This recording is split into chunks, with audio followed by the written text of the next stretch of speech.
Boiro ten de pontes entre as empresas e os demandantes de traballo na segunda edición da Feira de Emprego do Barbanza. Celebrarase o 14 e o 15 de maio no Viveiro de Empresas de Espiñeira. Dar un pulo ao mercado laboral e crear sinerxías entre as firmas e as persoas que buscan traballo. Estes son algúns dos obxectivos que persegue o Concello de Boiro coa segunda edición da Feira de Emprego do Barbanza.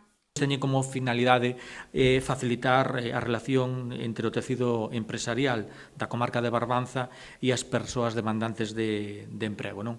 Desa forma vamos a coñecer ou vamos a dar a coñecer as principais estrategias en materia de formación e selección que se están a levar a cabo por parte das organizacións empresariais e así facilitar a inserción laboral na comarca. Non?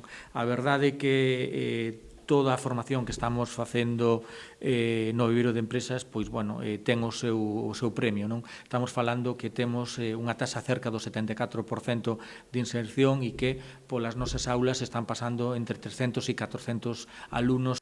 Polo que tamén se busca crear emprego na comarca, esta feira de emprego celebrarase o 14 e 15 de maio no Centro de Formación e Viveiro de Empresas. A primeira xornada estará dedicada ás firmas e dividirase en 2 foros nos que se afondará en temáticas de actualidade.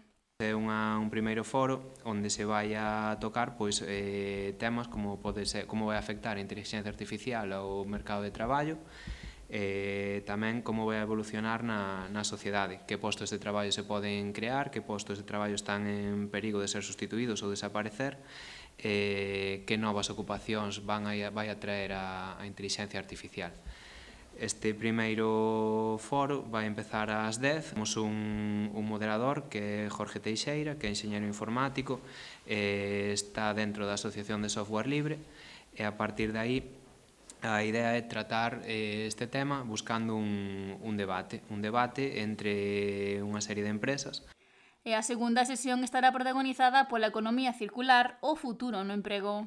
Os contidos que esperamos tratar neste foro a debatir será o reciclaxe e a utilización de materias primas para manter un entorno sostible, que novos produtos e servicios se poden crear en torno á economía circular, e tamén, sobre todo, a aparición de novos empregos que se están creando gracias á economía circular, o reciclaxe de residuos ou aproveitamento dos mismos. Vale, e despois ao remate deste foro vaise presentar cal foi o proxecto, os resultados de Orixe Salgada. Mentres que a segunda e última xornada, a do día 15, está pensada para as persoas que buscan emprego e as que buscan mellorar a súa empregabilidade, polo que se desenvolverán diferentes actividades enfocadas a este proceso. Vamos a facer 3 talleres, 3 obradoiros. O primeiro sería ás 9:30 da mañá, sería un taller para orientación profesional, para buscar diferentes accións formativas e persoas desempregadas e seguir un pouquiño o que é o itinerario formativo, desde os cursos AFD, o mellor ou a cursos de formación profesional. Vale. Despois teríamos un obradoiro para a procura activa de emprego e os contidos serían estrategias e elaboración de currículums, como enfrontarse a unha entrevista de traballo, uso de redes sociais para a búsqueda de emprego. E o terceiro taller é un obradoiro impartido pola AVE titulado Creando Mañá, como converterte no propietario da túa empresa. Vaise a tratar diferentes experiencias emprendedoras e vamos a facer unha mestura de empresas de nova creación, empresa de remuda familiar e empresas de longa traxectoria. Acudirán tamén empresas de diferentes sectores que ofrecerán o seu espazo para informar dos perfis máis demandados, postos vacantes ou recollida de currículos. Ao final da xornada realizarase un sorteo para as persoas que participen.